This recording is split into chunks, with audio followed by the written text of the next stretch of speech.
En el territorio continental ecuatoriano, buscando la verdad en la revista de Opinión Democracia. El tema económico también está en la agenda de la revista de Opinión Democracia y hoy queremos abordar este impacto en la economía mundial. Primero, lo que ocurre con la invasión de Rusia a Ucrania, la recesión en Estados Unidos, la inflación alta, pero es bueno analizar cómo afecta al Ecuador y América Latina. Hemos invitado al economista Vicente Albornoz, académico, decano en la UDLA, y el economista Mauricio Pozo, exministro de Finanzas. Economista Vicente Albornoz, partamos de un hecho. ¿Cuánto impacta la situación de Estados Unidos en el planeta y de manera especial en la región? Muy buen día. Muy buenos días, Miguel. A ver, creo que hay que separar en dos el impacto de la situación norteamericana para América Latina y para el Ecuador, porque una es para los países no dolarizados de América Latina y otro es el impacto para el Ecuador. ¿A qué me refiero? A ver, estamos viviendo una época, no sé cómo ponerlo educadamente, incierta, una época de compleja. Es difícil de predecir lo que va a pasar. O sea, ¿quién hubiera creído hace 6 meses que los rusos iban a invadir Ucrania, que Ucrania se iba a defender tanto, que los rusos iban a utilizar el trigo, el maíz, el petróleo, el gas como armas económicas contra el resto del mundo y contra Europa, específicamente el tema del gas? O sea, nadie hubiera esperado que ocurra todo esto, ¿no? Entonces, vivimos unas épocas de mucha incertidumbre. Y eso hace que la gente, los inversionistas en el mundo se refugien en las monedas más fuertes. Y la moneda más fuerte que hay es el dólar. Y en general, y eso ha pasado pues por mucho más de un siglo, cuando hay problemas económicos, los inversionistas se refugian en el dólar y en otras monedas fuertes. Ahora, si es que la gente empieza a comprar dólares porque siente que eso le da más seguridad, el dólar se vuelve más caro. Si la gente compra dólares, el dólar sube de precio y la cotización del dólar se fortalece. Y al mismo tiempo, la cotización de otras monedas se debilita. Entonces, eso significa que los Estados Unidos, en épocas de gran incertidumbre, los Estados Unidos tiende a tener una moneda fuerte en épocas de gran incertidumbre a nivel mundial. Son dos los indicadores que nos dicen que estamos en una época de incertidumbre. El precio del oro cuando es alto es que hay incertidumbre y la cotización del dólar cuando es alta hay incertidumbre. Y cuando el dólar está alto, y esa es la segunda parte del asunto, se complica un poco la relación del Ecuador con el resto del mundo porque tenemos una moneda estable pero fuerte, pero dura. El peso colombiano, el sol peruano, el peso chileno, el peso argentino, el real brasileño, el euro se han devaluado frente al dólar. Y eso hace que exportar el Ecuador se vuelve caro en relación al resto del mundo o el resto del mundo se vuelve barato en relación al Ecuador. Y eso es parte de la situación mundial de incertidumbre en la que estamos, el tener un dólar fuerte. Eso es lo que nos golpea al Ecuador. Y claro, a toda América Latina y al Ecuador también, nos golpea cuando la economía norteamericana se desacelera. Y por si acaso, sí sería bueno aclarar que esto no es el fin del capitalismo americano. Aquí va a haber una desaceleración de la economía americana, pero no va a haber un colapso ni de riesgo de la economía americana. Van a crecer un poco más lento, un par de trimestres, pero no mucho más. Podemos analizar un poco las otras partes del contexto pero va a haber una economía norteamericana creciendo un poco más lento y eso va a hacer que los norteamericanos compren menos petróleo, café, cacao, banano, etcétera, etcétera, y que por lo tanto los precios de algunos de los productos importantes para el Ecuador, como va a haber menos demanda, caigan. Entonces vamos a tener una locomotora que jala la economía mundial norteamericana más débil. Y por otras razones también la China está más débil, eso también hay que sumarle. La economía china ha tenido un par de muy malos trimestres, entonces vamos a tener una economía mundial donde las dos grandes locomotoras que son China y Estados Unidos van a estar creciendo más lento y eso le va a hacer más complicada la reactivación de la economía ecuatoriana. Bien, quiero dar la bienvenida al economista Mauricio Pozo. ¿Cómo ve esta recesión en Estados Unidos? ¿Cuál es el impacto? Nos ha descrito claramente Vicente Albornoz. ¿Cómo afectaría a América Latina y al Ecuador con esa división que ha hecho Vicente de los países dolarizados y los no dolarizados? Buen día. Buenos días, Miguel. Gracias por la entrevista. Saludando a Vicente. Tal vez empezar indicando que el mundo tiene un panorama sombrío. Son, como se ha explicado, varias zonas que muestran indicadores de estancamiento o de riesgos recesivos. En algunos casos, menos que en otros. Si uno hace, por ejemplo, el comparativo entre Estados Unidos y Europa, parte de la apreciación del dólar es porque la lectura de la recesión europea se ve más complicada que en el caso de los Estados Unidos. En este segundo caso, inclusive hay indicadores de empleo que hacen dudar sobre realmente si están entrando o no en un proceso recesivo. Es una discusión que todavía no termina de consolidarse por dónde mismo van las cosas. Pero en todo caso, en cualquiera de los elementos, esto ha determinado que la lectura de los mercados sea que en los Estados Unidos está menos mal que Europa en este caso, y que por lo tanto cuando eso ocurre, normalmente la moneda del país que se ve mejor tiende a apreciarse y obviamente la otra a depreciarse. Como usamos la moneda de ellos, el Ecuador tiende a volverse más caro, es decir, es mucho más complicado poder exportar porque tenemos una moneda apreciada y no tenemos la posibilidad de atenuar ese impacto como lo tiene Colombia o lo tiene Perú u otros países a través de la depreciación de la moneda. En ese sentido, perdemos un poco la posibilidad de competir o podríamos perder esa posibilidad y eso afectaría el comercio exterior y las propias exportaciones. Por otro lado, Europa también está en un proceso de mayores importaciones que exportaciones, que hace que esos compradores de productos importados entren a demandar dólares en los mercados y obviamente ese es otro elemento que gira a favor del endurecimiento, del fortalecimiento del dólar. Sin embargo, no creo que sea un tema eterno, creo que esto va a tener un proceso de reversa o de parquearse en algún momento, y de ahí pues empezará un proceso distinto de comportamiento de los mercados. De cualquier manera, el impacto para nosotros se expresaría en una tendencia a tener más dificultad a vender. Puede ser que se cierren los mercados financieros también, es decir, se endurezcan las condiciones, el riesgo país a nosotros no nos ayude en ese sentido.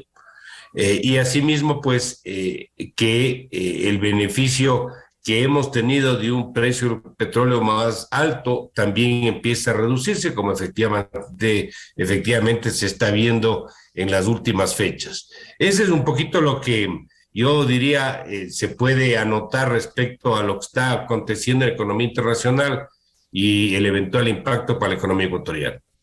Economista Vicente Albornoz, en el caso ecuatoriano dolarizados, no hemos llegado a los niveles, le hemos leído y le hemos escuchado a usted a los niveles de otros países en la inflación. Sin embargo, ¿pudiera ser preocupante un leve crecimiento de la inflación? A ver, en el Ecuador, la verdad, hemos tenido una de las inflaciones más bajas de América Latina. Me parece que solo Bolivia y Paraguay tienen inflaciones más bajas que Ecuador. Todo el resto de países de América Latina tienen inflaciones más altas. Estados Unidos tiene inflaciones más altas. Todos los países de Europa Occidental, no todos, pero casi todos los países de Europa Occidental tienen inflaciones más altas que el Ecuador. Creo que Suiza tiene una inflación más baja que nosotros. Es decir, nuestra inflación en realidad no está nada mal en comparación con el resto del mundo. Pero, a ver, en el Ecuador hemos tenido otros factores que han hecho que los precios suban, ¿no? Las paralizaciones del mes pasado dispararon, desde junio, dispararon los precios en junio. La escasez que tuvimos durante todas las paralizaciones dispararon los precios de una serie de productos. Sí, yo en eso tengo que confesar que soy más bien un poco optimista porque después de los disparos de los precios en junio vamos a ver más bien muy poco aumento de precios, porque más bien vamos a caer un poco frente a los precios que tuvimos en junio. Es más, con el aumento, que a mí me parece un error, pero con el aumento del subsidio a los combustibles, los precios de los combustibles bajan y eso va a jalar el IPC hacia abajo porque la gasolina y el diésel hoy están más baratos de lo que estaban en junio. Entonces, no me preocuparía de una inflación mayor en el Ecuador. Yo más bien veo indicaciones de que los precios en el Ecuador van a desacelerarse, van a crecer más lento y hasta podríamos tener algún mesecito con inflaciones cercanas a cero. Por ahí más o menos se va a mover. Entonces, no, yo no veo una preocupación inflacionaria en el país. ¿Y por qué cree que no habrá ese crecimiento de precios en el Ecuador? Tenemos varios elementos. Uno, el precio de los combustibles cayó. Cayó porque aumentamos el subsidio. Es un absurdo, pero bueno, esa es la realidad. El precio de los combustibles cayó.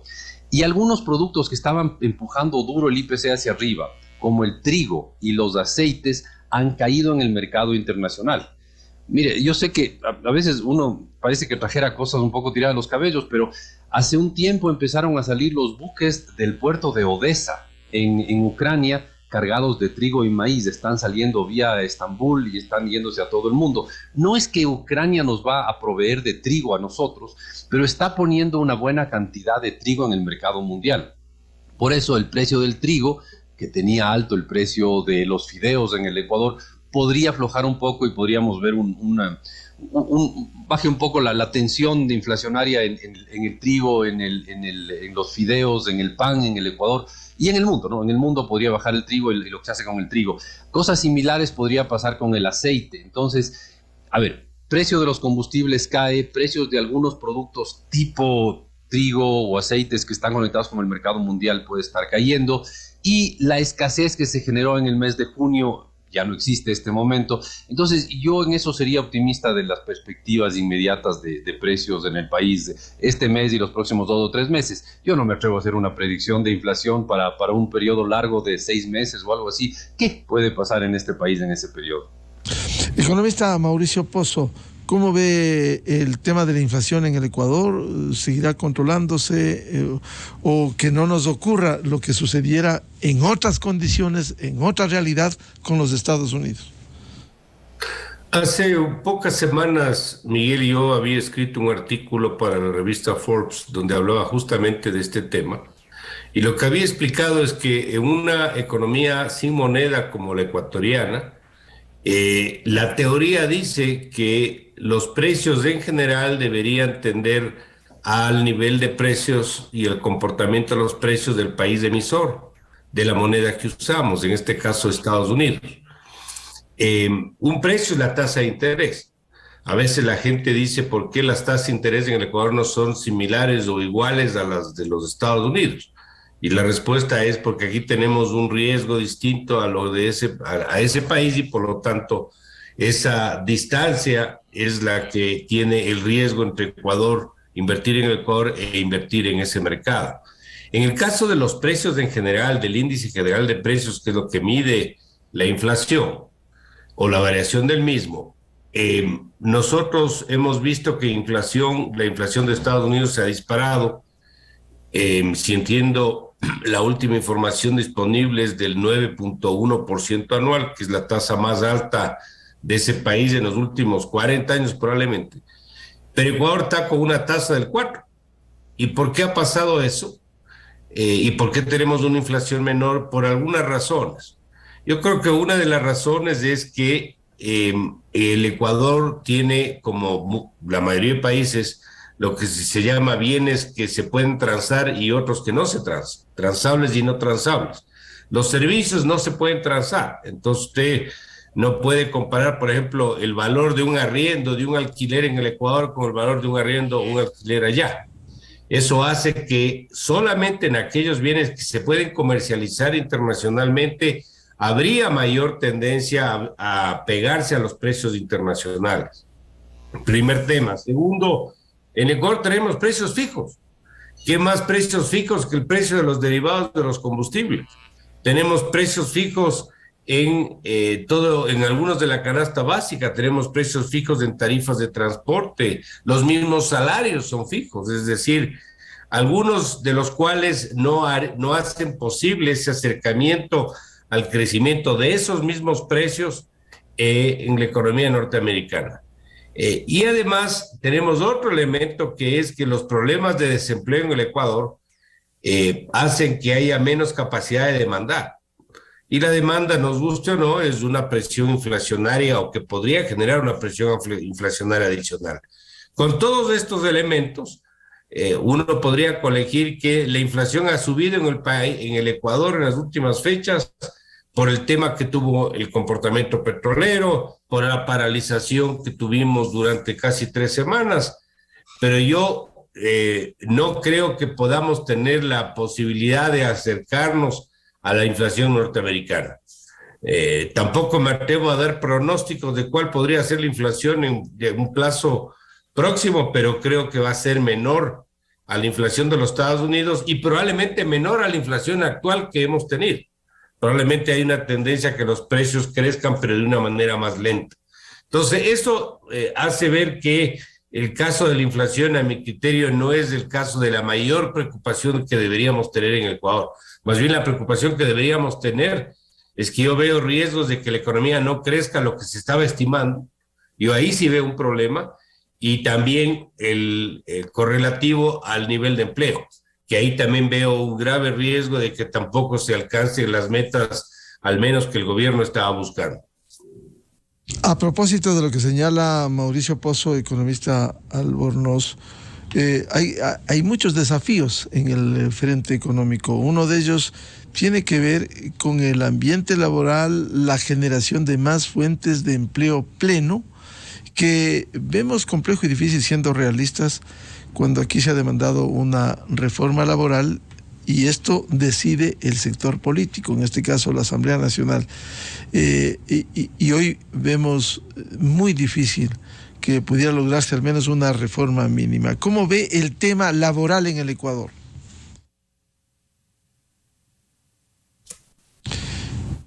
Miguel, antes de entrar al tema laboral, yo quisiera tomar un temita cortito, abonando en lo que dijo Mauricio, ¿no? Con gusto. A ver, la inflación, si usted ve los datos de julio, cayó frente a junio, ¿no? Aquí en el Ecuador.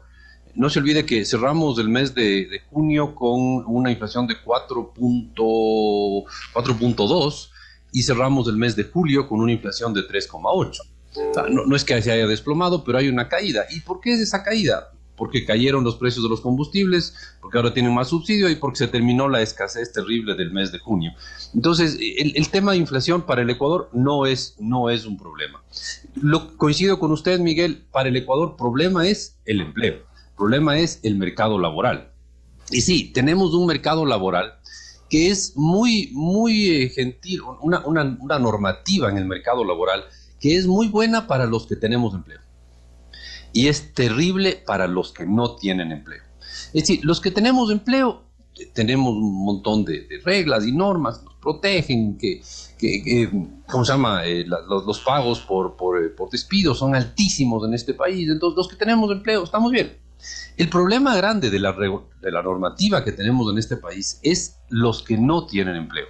Los que no tienen empleo difícilmente lo van a conseguir, porque las empresas, en el fondo a las empresas les da miedo contratar gente. Ese es el problema. La normativa laboral es tan estricta, tan dura, tan inflexible, que a las empresas les asusta contratar empleados. Y mientras tengamos un marco regulatorio así, va a ser difícil crear empleo. No va a ser posible crear empleo en cantidades grandes, abundante. Aquí nunca vamos a tener empresas con decenas de miles de empleados. No, eso no va a haber, porque a las empresas les asusta crear empleo. Y les asusta porque es una apuesta. Siempre que usted contrata a una persona es una apuesta a que la persona va a ser eficiente, a que la persona va a funcionar bien, a que el alguien que le va a poner a usted a esa persona va a funcionar bien. Y si es que el costo de despedir a esa persona es tan alto como es en el Ecuador, entonces es muy sencillo. Usted hace el cálculo y ante la incertidumbre de que la contratación funcione, probablemente usted decide como empresario racionalmente no contratar a esa persona. Y entonces ni se creó el puesto de trabajo. Esa es la tragedia de la normativa que tenemos en el país. Ahora, seamos realistas. Yo no veo ningún espacio para una posible reforma laboral que realmente descomprima el mercado laboral y pueda haber una real creación de empleo, claro, con normas distintas de las actuales, pero creación de empleo formal, con una formalidad distinta a la que tenemos hoy día. Y ahí soy muy pesimista porque no veo espacio para ningún tipo de reforma, ni siquiera una reforma, digamos, de pañitos tibios, ¿no? Una reforma a medias, no, ni siquiera para eso veo yo un espacio. Lo único que veo es trabas e imposibilidad de cambiar las cosas en serio. En lo laboral, yo, Miguel, estoy pesimista en el mediano y en el largo plazo. Ahora, ese pesimismo, economista Vicente Albornoz, se refleja por lo que usted mismo señala, terrible para los que no tienen empleo. Y el discurso de cambio laboral es el que se mantengan los derechos adquiridos. Eso está consagrado en la Constitución. Pero muy poco o nada se habla o se reclama de esos casi 6 millones de ecuatorianos que no tienen empleo. Y eso escuchamos en quienes precisamente se oponen a una reforma laboral. Claro, a ver, ¿cuál es el argumento en contra de la reforma laboral? Uno dice, hagamos una reforma laboral que haga más sencillo a las empresas despedir empleados. Y claro, todo el mundo salta y dice, pero ¿cómo? Usted está loco con el desempleo que tenemos. ¿Usted quiere que sea más sencillo despedir empleados? Y no, hay que ir un paso más allá. Y es que hay que preguntarse por qué las empresas no contratan más gente. Bueno, como bien decía Mauricio, tenemos una demanda baja y las empresas no están demandando más empleados porque tampoco es que la economía les esté demandando mucho. Eso es verdad. Pero yo siempre doy el ejemplo de el guardia de los parqueaderos. ¿Qué ocupación hay que exija un menor nivel de especialización y educación que el guardia de un parqueadero? El que sube un palito para que entre un auto y baje el palito después de que el auto entró. No exige un alto nivel de educación, ni no hay ninguna complejidad, no hay nada. Pero si usted ve en todas las ciudades del Ecuador, los palitos de los parqueaderos los controla una máquina. Y son máquinas conectadas a computadoras y son cosas complicadas. Y uno dice, pero ¿cómo es posible que habiendo tantos desempleados en el Ecuador, los dueños de los parqueaderos, en vez de contratar gente, tengan palitos electrónicos que suben y bajan con sensores y con 1000 cosas y que además son caros? Y claro, la explicación de eso es muy sencilla. A los dueños de los parqueaderos en el Ecuador, que no es que sean pues unos malvados y perversos capitalistas que están buscando hacer sufrir al pueblo. No, son gente que tiene un parqueadero, que tiene un terreno vacío y pone algún tipo de control para entrada y salida de sus clientes. ¿Cómo es posible que los dueños de los parqueaderos prefieran tener un sistema electrónico caro que contratar a una persona? Y es muy sencillo, porque les da miedo contratar gente. Es más barato tener una máquina carísima que no va a costarle el despido, que no va a costarle el seguro, que no va a armarle huelga, que si es que no le va a robar, porque si es que un empleado le roba es dificilísimo despedirle. Entonces, todo eso se suma a que ahí no se crea empleo. ¿Cómo podríamos hacer que los parqueaderos futuros, porque ya los actuales ya no crearon empleo, ya los parqueaderos futuros sí creen empleo? Poniendo normas que hagan más fácil el despido de empleados para que las empresas pierdan el miedo de contratar empleados. Yo sé que políticamente lo que estoy diciendo no es lo más políticamente correcto, pero es en serio la razón por la cual las empresas no crean más empleo. Entonces, solo si volvemos más fácil el despido, podrá crearse más empleo. Y eso es un discurso que no es intuitivo y por lo tanto es muy difícil de venderse en un país tan populista como el nuestro, ¿no? Cuando uno dice haga más fácil los despidos para crear más empleo, no es algo instintivo y es difícil de venderse políticamente. Y claro, es mucho más fácil vender el discurso político de tenemos que volver más difícil a los empleadores malvados y perversos que despidan a los empleados. Y claro, no se piensa un pasito más atrás de ese razonamiento, en que esa estrategia lo único que hace es dificultar la creación de empleo formal a futuro. Y ahí sí es un tema más político, ¿no? El cómo convencer al pueblo ecuatoriano que una reforma que liberalice el mercado laboral sería conveniente. Eso ya es un tema más para los políticos. Economista Mauricio Pozo, ¿usted también está pesimista con el tema de la reforma laboral, en donde muy difícil empatar entre las necesidades y el discurso político, incluso de los dirigentes sindicales, y ese eco que tienen en esa mayoría legislativa destructora que no contribuye al mejoramiento. Solo se habla de los derechos adquiridos, no tocar ese código laboral en lo que les afectaría, pero no se piensa en esos cerca de 6 millones de ecuatorianos que no tienen pleno empleo. ¿Cómo enfrentar este desafío? Fíjese, Miguel, cuando se inicia un proceso de un programa económico con un norte, con una ruta por donde transitar, con apoyo internacional, que se le da forma con el acuerdo con el Fondo Monetario que todavía está vigente, estoy hablando de mediados del año 2020, eso tenía como complemento fundamental y básico ciertas reformas económicas que le daban una suerte de integralidad al programa. No eran parte del programa per se con el Fondo Monetario, pero le daban esa integralidad que tiene que tener un programa económico sin duda alguna. Y dentro de eso habían al menos 5 reformas a mi criterio que son las que nosotros dejamos preparando con una suerte de borrador que obviamente podía ser perfeccionado y que se le entregó al actual gobierno.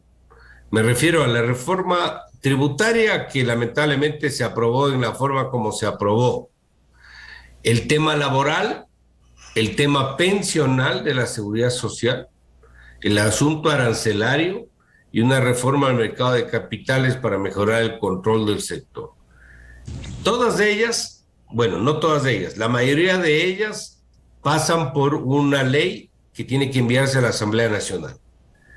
Y dado la debilidad política del gobierno, yo lamentablemente también soy pesimista y escéptico de cómo vaya a evolucionar estas reformas, en el sentido de que si el gobierno va a tener o no va a tener la capacidad, por ejemplo, de renegociar con los grupos políticos y conseguir alguna suerte de apoyo para que estas puedan ser aprobadas. La reforma laboral, que le veo difícil, la reforma pensional, que le veo complicada. Hay otras que son su propia decisión, que yo creo que se ha demorado en avanzar. En el tema arancelario, algo hizo al inicio el gobierno, pero yo creo que se ha demorado en seguir en ese proceso. Ahí está, por ejemplo, la reducción del impuesto a la salida de divisas, que eso es atributo solamente del Ejecutivo. Pero la otra, la ley, como dije, la ley laboral, el tema de la seguridad social, el tema laboral pasan por la Asamblea Nacional. Y ahí tenemos, como estamos conversando, el escollo de la debilidad política del gobierno. Por eso yo pensaría que si el gobierno tiene dentro de sus decisiones hacia adelante, así no le guste, regresar nuevamente a intentar apoyos políticos para cierto tipo de iniciativas donde está la ley de inversiones, por ejemplo, que no se aprobó, me parecería que es la ruta menos mala, pongámoslo así. Porque la otra, lo que va a pasar es que vamos a entrar en un ciclo de una hojita en una oleada que sube y baja de acuerdo a las circunstancias y no vamos a emprender en eso. Y si no emprendemos en eso, los objetivos, por ejemplo, de empleo no van a llegar. En el caso del empleo, puntualmente usted tiene 2 problemas por los cuales hay subempleo o desempleo en una economía. El primero es un tema de precio y el segundo es un tema de cantidad o de demanda. En el tema del precio, ¿qué es el precio? El costo de contratar. Y no me refiero al nivel del salario, que igual es alto, me refiero a toda la estructura de la contratación. Es precisamente donde existe la dificultad para contratar por parte del empleador, porque los costos de despido son carísimos. El tema de las afiliaciones, el tema de las vacaciones, el problema de la rigidez para poder movilizar personal, entre muchas otras restricciones, hace difícil al empleador contratar personas. Y el segundo factor que le digo es la demanda. Si no hay una economía que reciba la inversión que requiere y no crece a un ritmo más dinámico, es mucho más difícil que las empresas contraten trabajadores. Entonces, si esos 2 motores del empleo no se mueven, es muy difícil que tengamos mejores indicadores de empleo hacia adelante, y seguirá siendo una de las mayores preocupaciones de los ecuatorianos de este momento, que por cierto es eso. Ya en segundo lugar, en el primero está la seguridad. Si no hay una salida por esa vía le veo muy complicado. Así que el tema político en esto es fundamental, nos guste o no nos guste, sí pasa por la gestión política del gobierno para poder mantener un programa económico que dé mejores resultados de los que podríamos obtener en un ambiente político adverso. Es decir, la mala gestión política y esa respuesta negativa, casi total, por no decir total, de la Asamblea Nacional, ¿podría dañar la estabilidad económica, economista Mauricio Pozo, en el mediano plazo? Y conspira para alcanzar mejores resultados, sin duda, Miguel, porque si queremos mejorar el empleo necesitamos un marco legal mucho más moderno, y eso pasa por la Asamblea y eso pasa por un mejor ambiente político. Entonces conspira contra eso. Tenemos una bomba de tiempo en la seguridad social. Necesitamos arreglar, pero ahí también el tema político es crucial. ¿Cómo conseguimos una reforma integral a la seguridad social que le permita sostenibilidad a esta actividad, donde en este momento tenemos una cantidad de problemas que no se han resuelto?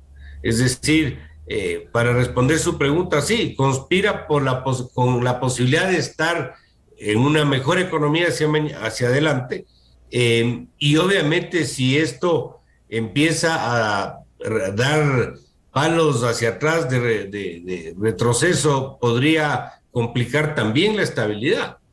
Si mañana se les ocurre, que siempre tengo la misma duda yo, que el subsidio en el tema de los derivados es bajar el precio de los derivados, va a conspirar contra la estabilidad macroeconómica porque le va a debilitar las finanzas públicas. Entonces, ese riesgo de lo que puede afectar la política, la economía, siempre está presente.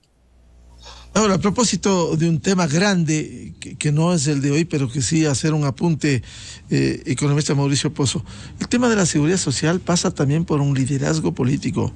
En la actual estructura legal, el Consejo Directivo encabeza el delegado del presidente. Y en esto es inadmisible que en un año o 2 meses haya habido 3 delegados, 3 presidentes del Consejo Directivo. No se limpia lo que el primer presidente, uno de los hombres más conocedores de la seguridad social, que está en la mesa de estudios de seguridad social como el ingeniero Jorge Madera, él quiso limpiar, él denunció, hay una mafia instalada en el Seguro Social. Y este gobierno ha tenido mucha debilidad, quitó respaldo a los 2 presidentes primero, ahora está esa seguridad social a la deriva. Los mismos que fueron denunciados como mafia siguen instalados ahí, y ahora ofreciendo en 15 días, en 3 semanas, subrogantes que se encargan de la dirección general, solucionar el tema de las medicinas, que ese es un asunto recurrente, no estructural. ¿Cómo afrontar? Aquí también hay debilidad del gobierno para afrontar y tomar correctivos. Por un lado, la parte legal en la Asamblea Nacional, pero la parte administrativa, esas mafias que han sido denunciadas por delegados de este gobierno no quiere tomar correctivos, economista Mauricio Pozo. Yo le voy a decir algo, Miguel. La presidencia del Consejo Directivo del Seguro no tiene ninguna viabilidad de hacer un buen trabajo si no hay un apoyo político intenso y total por parte del gobierno de turno. Caso contrario, usted no se va a poder mover. Es imposible administrar una institución que tiene 36,000 empleados. Eso es lo que tiene la Seguridad Social. 36,000 empleados, con gravísimos problemas de corrupción en todos los ámbitos. Desde el tema de lo que han hecho con la cartera, mucha de la cual se ha perdido, y estoy derivando el tema al BIES, con el tema también de la salud. Entonces, si usted no tiene el respaldo político para poder tomar decisiones duras, porque cualquier decisión para poder revertir estos problemas son decisiones complicadas, son difíciles. Si usted no tiene el respaldo, simplemente no va a poder hacer una gestión que se requiere. Entonces, ese es un tema que le tenemos ahí, como que todos volteamos de la cabeza a otro lado, no le queremos ver a esto, y ahí le dejamos, como que siga acumulando sus problemas. El gran riesgo de esto es que cualquier rato va a llegar el momento en que el directorio o el consejo directivo diga: no tengo plata para pagar pensiones. ¿Y qué va a pasar ahí? ¿Qué va a pasar el día en que no haya recursos para pagarles a los jubilados en este país? Ese será un problema ya de otra magnitud, ni comparable con los que hemos tenido hasta la fecha. Entonces, me parece que ahí nos estamos medio quedando a medio andar. Me parece que no le estamos dando la importancia que requiere y la persona que se haga cargo de la institución necesita el apoyo total y explícito del gobierno para tomar las decisiones que requiera tomar. Y muchas de ellas, sin duda, son decisiones políticamente difíciles. Un apunte, economista Vicente Albornoz, sobre esta situación del seguro social, en donde no hay decisión política para afrontar en el ámbito de su competencia al Ejecutivo con su delegado. Ha habido inestabilidad, mientras las mafias siguen instaladas allí, denunciadas públicamente. Las mafias siguen en los cargos, en los puestos, y el gobierno tiene debilidad para afrontar esto. El Seguro Social tiene una situación muy compleja. Y como bien dice Mauricio, en un par de años, si no se hace ninguna reforma, en un par de años no va a haber plata para pagar las pensiones. Ahora, uno puede encontrar estrategias de ir pateando el problema. Entonces, políticamente hablando, casi que se podría decir que una buena estrategia para cualquier gobierno es patear el problema al siguiente. Y creo que eso es lo que han hecho los últimos gobiernos en este país, y no me sorprendería que este gobierno tenga una idea similar. Perdóname un paréntesis, ¿eso no es irresponsable, dejar a la deriva que siga deteriorándose? A ver, hay un costo político altísimo de meterse a hacer una reforma en el IES. ¿Cómo puedo yo hacerle viable a una reforma políticamente tan difícil? Nada, el rato en que el IES realmente esté en problemas, realmente esté colapsando, entonces ahí el país dirá, bueno, no nos queda otra, vamos a la reforma del IES. Pero el IES todavía no ha colapsado. El IES va a colapsar si las cosas siguen tal cual, va a colapsar en unos pocos años. Si no se hace ninguna reforma, yo no sé, no creo que tenga más de 3, 4 años de vida el IES como está hoy día. Entonces, como no es fácil armar el consenso alrededor de meterse a arreglar el IES, porque sería un costo político enorme para cualquier gobierno que decida meterse con el problema, tendría un costo político enorme. Entonces, probablemente se hacen los análisis de costos y beneficios en temas políticos y las decisiones.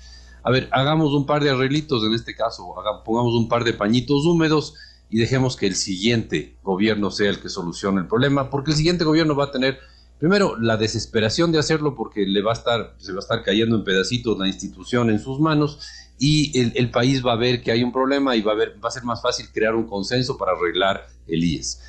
Y eso creo que ha sido la visión de muchos gobiernos en el Ecuador, no solo con el IES, sino con muchas otras instituciones y con muchos otros problemas que se sabe que van a ser un problema a futuro, pero como no hay el consenso a nivel nacional de solucionarlo, entonces se lo deja para algún día, para el futuro. Y eso es terrible para el país, pero políticamente es una estrategia que puede manejar un gobierno, que no sea es decir, los gobiernos al fin y al cabo están formados por políticos y no por tecnócratas y no por angelitos, y esa puede ser una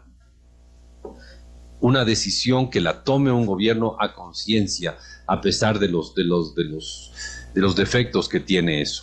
Entonces yo la verdad no veo que vaya a haber una solución integral al problema del IES. No siento que es una prioridad alta para el gobierno actual, como tampoco la fue para el gobierno anterior. El realmente arremangarse las mangas y meterse pues al IES a pelearse con todo el mundo para solucionar las cosas. En eso yo no soy nada optimista en ver cómo se va a solucionar el tema del IES. Y no me sorprendería que el próximo gobierno, en una situación mucho más compleja, mucho más de urgencia, mucho más de desesperación, porque se está cayendo en pedacitos de institución, se meta a arreglar la seguridad social. Un tema final que quiero plantearles a Vicente Albornoz y Mauricio Pozo. Está en proceso de diálogo entre la dirigencia indígena de la CONAIE y el gobierno. ¿Cómo ven los temas económicos, Vicente?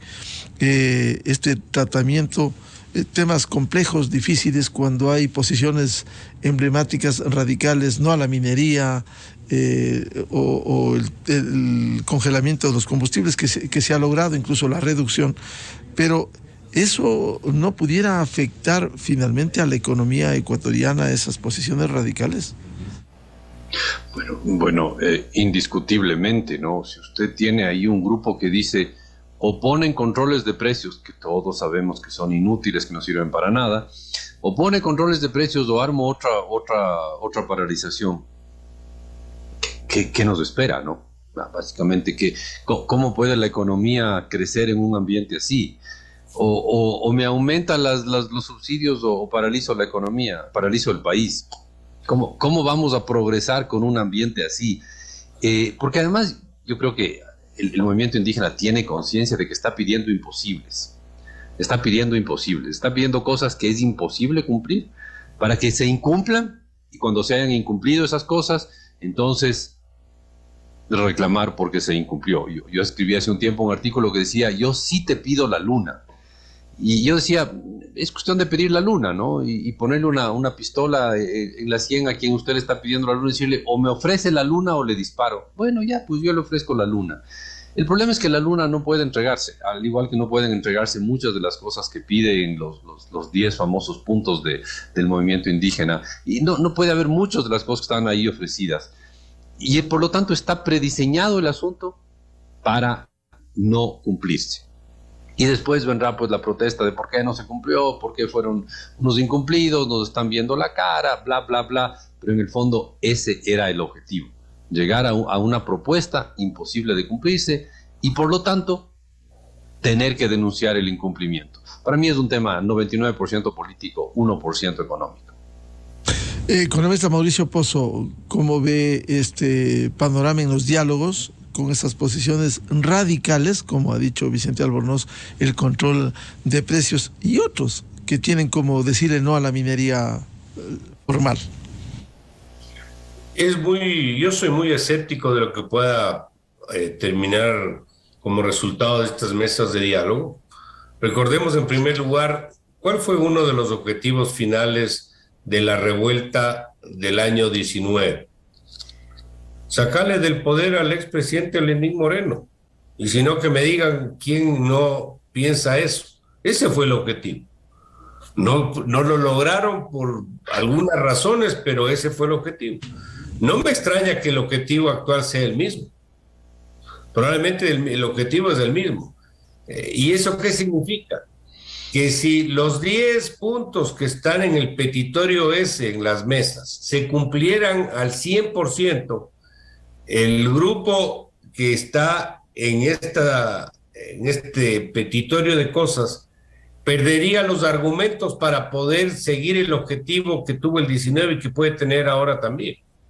Es decir, no les conviene que todo se cumpla en definitivo. Y mucho de ello es incumplible por obvias razones. No pueden pedir un subsidio al precio. Hay que buscar un subsidio al que requiere el apoyo del Estado. El Ecuador ha tenido 50 años de subsidio al precio de los derivados, con pocos esfuerzos aislados por tratar de acercarnos a los precios internacionales y subsidiar a los que realmente requieren el apoyo estatal. Pero ahí yo no veo una salida fácil. El tema de las condonaciones de obligaciones, nunca he sido amigo de eso. Prefiero las reestructuraciones, prefiero ayudarles en la forma de pago, porque eso es generar una cultura de incumplimiento que yo no estoy de acuerdo. Es más, ¿cuántas condonaciones no ha habido en el ex Banco de Fomento? ¿Y cuál ha sido el resultado de tanta condonación? No ha sido bueno ni para el banco ni para los anteriores deudores. Es decir, me parece que hay ahí una lista de cosas que no van por la línea adecuada. Y además hay un tema que a mí sí, en lo personal, me molesta. ¿Cuántos son el grupo indígena que lidera este proceso en relación a la población total? ¿Será el 8%? ¿Será el 10% tal vez? O sea, el 10% es el que le doble el brazo al gobierno para replantear políticas públicas, y el 90% donde estamos nosotros, ahí no tenemos ningún rol ni tenemos ninguna opinión. O sea, ese 10% que decide lo que va a pasar en materia petrolera, en materia minera, en materia de subsidios, en materia de precios. A mí me parece que algo no funciona y algo no tiene síntesis. No puede ser que digan no a la minería, no al petróleo, pero sí a los pagos, que es un fósil, que contamina y va contra el medio ambiente. Seamos coherentes, pues tengamos algo de síntesis. Ampliamos la zona de protección marina en las Galápagos para protección de toda la zona. Decimos controlemos el tema petrolero y minero, pero eso sí, subsidios a los precios de los derivados. O sea, eso no tiene ningún sentido. Así que, Miguel, me parece que este tema de las mesas no van a dar el resultado que se busca, y sí me preocupa porque el tema que tuvimos hace poco, la paralización, probablemente no va a ser la última. Ojalá no se repita, ojalá no vuelva a ocurrir algo como lo que ya pasó, pero no está fuera de las posibilidades que se vuelva a repetir. Peor aún, con la debilidad del gobierno demostrada con el simple hecho de sentarse en una mesa de diálogo donde está ausente la gran mayoría de la población. ¿Dónde están los campesinos, los otros campesinos? ¿Dónde están los comerciantes? ¿Dónde están los artesanos? ¿Dónde están los industriales? ¿Dónde están todo el resto? Ahí están representados solo los que encabezaron el problema de la paralización y nadie más. Una demanda política y ese contrasentido. No generen más recursos, no a la minería, pero entréguenme más recursos para el sector, y ni siquiera para prioridades como la desnutrición crónica infantil, sino otro tipo de acciones que evidentemente son políticas. Muchas gracias al economista Vicente Albornoz y al economista Mauricio Pozo por ilustrarnos en estos temas de actualidad de la economía ecuatoriana, regional y mundial. Muy buen día, muchas gracias. Muchas gracias. Muy amables. 8:37 minutos en el territorio continental ecuatoriano, buscando la verdad en la revista de Opinión Democracia. Vamos a una pausa publicitaria y ya volvemos con el constitucionalista doctor Emilio Suárez para hablar precisamente sobre los problemas de las garantías constitucionales, este hecho que ha confrontado internamente al país, la designación de este superintendente de bancos y las acciones de jueces impresentables en el Ecuador. Miguel Rivadeneira en la revista de Opinión Democracia. Oye, amor, ¿y si le regalamos esta computadora a la niña en su cumpleaños? Déjame ver. Se ve bien. Pero, ¿qué marca es esa? ¿Qué importa la marca, Luis? Parece que tiene todo lo que necesita y el precio está bueno. ¿Qué dices, mujer?